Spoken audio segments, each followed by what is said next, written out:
What's going on, everyone? Welcome to the newest episode of the Believe in Oregon podcast, brought to you by FanDuel Sportsbook. I'm Zachary, Neel. He's Jonathan Stewart. Jay Stu, what's up, man? How we doing? Good.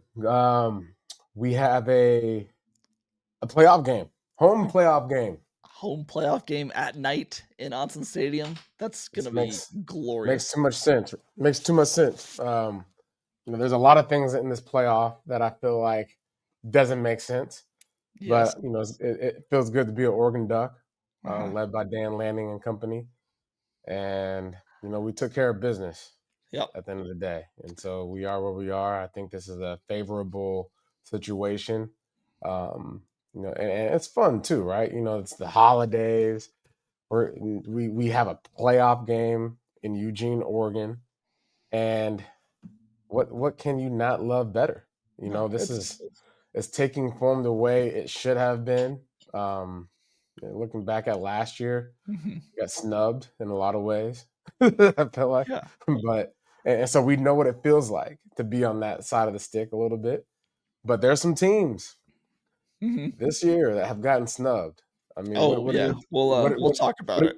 yeah? I mean, but it's all good. Yeah, let me set the stage a little bit, and then I want to hear your thoughts on this playoff because I know you've Yep. got some thoughts. Oregon, the number 5 seed, first round matchup against James Madison, the Sun Belt champion, the 12 seed on December 20th at 4:30 Pacific time in Autzen Stadium. Ducks get a night game, the latest game I think ever played in Autzen Stadium in December. Like you said, this kind of feels like retribution for last year because if Oregon wins this game, they get Texas Tech down in Miami. If they win that game, they get Indiana most likely down in Atlanta. If they win that game, they would go to the championship in Miami again. So you've got a favorable path. Obviously, those are, Texas Tech, really good team, great defense. Indiana, we know, is a really great team. But James Madison, that's first and foremost. You're favored by 20 and a half points right now, according to FanDuel Sportsbook. Over under set at 50 and a half. I think it's a game where you should win comfortably. I think we can feel pretty good about that. What I love today, it felt really nice to be kind of on the sidelines in a sense, watching the drama unfold between Alabama and Notre Dame and Miami, and like having those three just like sweating it out, and Oregon just being able to be like, yeah, like we'll see what happens. This is entertaining. I know you enjoyed that as well. Yeah, I mean, it's unfortunate to be on. Like, it's entertaining, Mhm. but it's so fixable. It's Oh it's yeah. it's Well, so it's college ridiculous, football. It's the NCAA. Of and, course, it's and, and, fixable. and it's like like when you tell your kid to do something Oh my god. because you don't want it to pile up and be a bigger mess. It's like, Yes. hey, pick up your shoes at the door. Hey, Hmm. pick up your coat at the door. Next thing you know, they don't do it. They got all their clothes and you got their whole closet at the front door, right? Hmm. It's like a mess that you could have cleaned up a long time Yeah. ago if you would have just took care of business. We knew that this was going to happen. We knew that this route, when they start talking playoffs, right? A Hmm. long time ago, we were like, well, should it be more teams? Like, let's just get ahead of the curve here. Yeah. Because what we're seeing now, we're seeing teams like Notre Dame, right? Who has, in my mind, a better resume than than Alabama, right? Than JMU, than Yeah. uh, Tulane. There's a lot of cases to be made for certain teams getting snubbed, and it could have all we could be having a 24 team playoff Mm. in my mind, right? Because it's not like if we're implementing playoffs in the sense of what the NFL's like, this is not like March Madness. There's such a gap in between talent when we talk about football and preparation and coaching and offensive coordinating and defensive coordinating and all those types of things that play into football. So it's a way different type of flow of sport than it is in basketball. Hmm. If we're trying to really dial in and make sure that we absolutely get the best football in playoffs in a championship game, it should absolutely be more than 12 teams. It should be more than 16 teams. That's why I say 24 teams, because then you take the top 8 teams You take the top eight. You take the top 8 teams right now, and you give them a bye week, and then you let the Alabamas, you let the Vanderbilts, you let all them jokers play, and show us if they can play football or not. And there's more money in it. There's all kind of stuff that's Uh, available for it. And I say 24 teams because there's more football teams.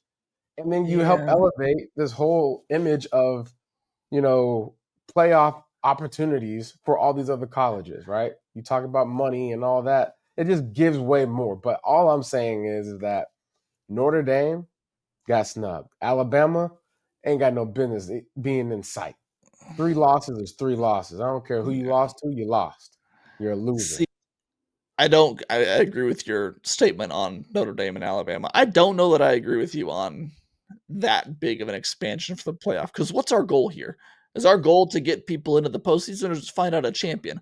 This year, I think there's 6, maybe 8 teams who have a real shot at winning the championship. Everything outside of that is like, I don't like, sure, it's fun to watch you play, I guess, in December, but I don't need to see Texas play anymore. I don't need to see Vanderbilt, No, Tennessee playing anymore. And if you open it up to 24, you're letting those teams in. And it's like, all right, I guess it's fun, but like, I don't know what but our goal is to but champion. what you're doing is you're giving exactly what people want. People that go to Texas, you're giving them an opportunity to see them on TV. You're gonna make money. The ESPNs, the TV deals, the media right deals, they're gonna love it because it's more Yeah. football being played during the holiday season. Okay, That's but what people also want. then you're devaluing regular season games. Like win the We freaking should games take on your schedule. we should Don't lose. take regular season games away anyways because guess who they were playing the last 2 weeks of the season? Bum Nobody's. teams. Yeah. We're playing bum teams. It's just like I don't Bum teams are understand playing. people getting mad that they didn't get in, like a Texas or a Vandy or something. It's like, all right, don't lose to Florida. If you're Yeah, Alabama, if they didn't get in, it's like, all right, don't lose to Florida State. Win the games on your schedule, and then this isn't an issue. So yeah. I don't know. Like I do think expansion is coming. It seems inevitable at this point. At least to 16 games. Yeah, that'll be to Those 16. 16, it makes way more sense than 12. And we're not sitting here scratching our heads trying to figure out why is JMU and Tulane in the topic of discussion, but Notre Dame is canceled.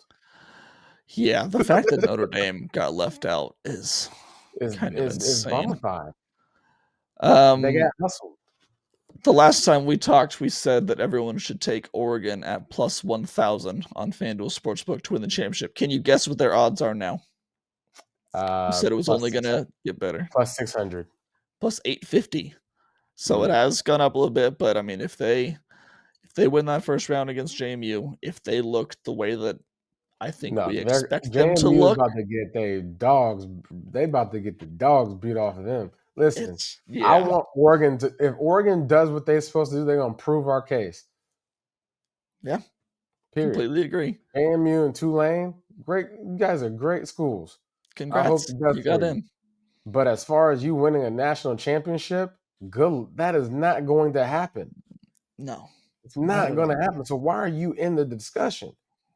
And why is Alabama still in discussion? Why is Notre Dame not in discussion? So Why is BYU not in discussion? I do understand why Alabama is in. What I don't agree with is the fact that they didn't drop at They all. didn't drop at all. The fact that they stayed put after getting dog walked by the dogs in the SEC title game Yeah, is like, what are we doing? You drop them a spot or two, and then yeah, it's I'm less upset about it. But the fact that they stayed put is like when you're showing your SEC bias. That's all it was to me. yeah. You're right. I don't know. So There's you're just saying they should. You're saying that they deserve to be in I mean, so if over Notre Dame. So the way that I would have fixed this, I mean, I think the easiest answer here would have been one of those 3 teams is going to get knocked out no matter what. Like, there's no way to get all 3 of those teams in. I think Miami needed to, well, actually, you could have. Miami needed to have the ACC tiebreaker fixed because it was all convoluted. I don't even know what went into it, but had it been fixed, they would have got into the ACC title game. They would have beat Virginia. They would have got in, no problem. Then that leaves, Notre Dame and Alabama to get in. The fact that you couldn't leave Alabama out because they went in last week in the playoff. Like they were good. They were, I think, number 9. They were good.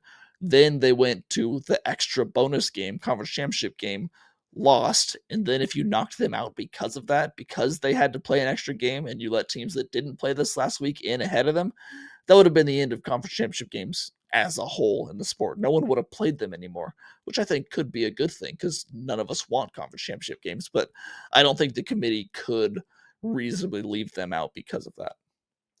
All right, so who did Alabama lose to? They lost to Georgia. Lost to Oklahoma. They lost to Georgia. They lost to Oklahoma, and they lost to Florida State. Lost to Florida State. It was early in the season. A 5-7 Florida State team. They lost to Florida State now. Mm-hmm. And it's because they couldn't do what? They couldn't score. Okay, yeah. And they still couldn't score in this last game. They listen, their offense, I was telling somebody, their offense is as strong as tumbleweeds. Okay? It's and that's to me, if you're talking about style points, the games that they won, like where's that at? Yeah. Like I would not be arguing if they were a 2-loss team. If they didn't lose to Florida State, we talking about something. Yeah, they're in for sure. Right? But you lost 3 games. And you lost the third one because of the fact that these conference championship games are still being played. There's really no value in it anymore. Yeah, it even felt weird watching the Ohio State Indiana game. It's like there was big stakes because it was number 1 versus number 2, but it's like there's nothing at stake here. Stupid. These teams are in number 1, number 2 anyway tomorrow. Like, why are we doing it? So why are we doing it? Like we're just it's a glorified. It's like, hey, let's just go and watch these teams beat each other up for entertainment. Yeah, that's what that was this weekend. Yeah, and there's no it made a little bit more sense for the teams that were out of the Power 4, totally, to be playing those games like they're a wild card game, mm-hmm. right?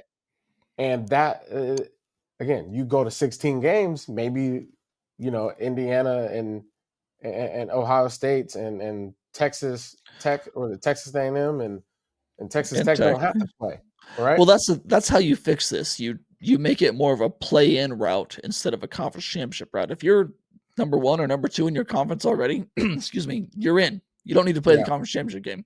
But if you're Texas or Vanderbilt or Oklahoma or Alabama and you need to kind of play your way in, then you get in those games and then you decide who gets in. That's how you fix this. But I don't know exactly how to do it, and I don't know. It's above my pay grade, but I know that what we have right now is not working. Yeah, it needs to change drastically. Before we get out of here, I want to announce we've got a fun partnership with our good friends at Backer coming out. I actually have not told you this yet either, so you're learning it on the air as we talk about it. We're doing it's an email giveaway, an email sweepstakes. So I'll be putting out information on social media later, so will Jay Stu. All you do is, submit your email and the winner gets one of their, I believe it's their warm jacket or their dry jacket, like a $300, $400 value. Just a sweepstake. All you have to do is enter your email address to enter. And that will be decided before Oregon's home playoff game. So you will get that in time for the game. If you're going to it, should be really fun. Look out on my social media and Jay Stu's social media later today, this week. We'll be pushing it out several times to try and get in that sweepstakes.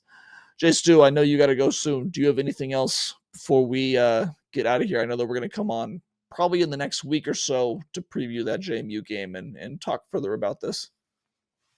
No, man. I'm just glad that we're not on the other side of the entertainment of figuring out who's playing who. And, we play JMU at Eugene and Autzen, and it's going to be a fun time. So I'm going to try to come out to that, obviously. Nice. A little golf again. Be a part of that whole situation. Yeah, maybe we're playing in snow. I hope not, but yeah, maybe. I'm also glad that we are not on the other side of the bracket, because it's nice that Georgia and Ohio State are over there, and all we have to deal with. I say all we have to deal with is Indiana and Texas Tech. Those are great teams. They're not Georgia and Ohio State, so I'm excited about that. All right. Like I said, we'll be back on later this week to talk things out a little bit more. You can check out my work, ducksmart.usatoday.com. Follow Jay Stu on Twitter at JonathanStuR1. Follow me on Twitter at Zachary C. Neel. For myself, Zach Neel, for my co-host, John Stewart, we'll talk to you guys next week. Until then, take it easy.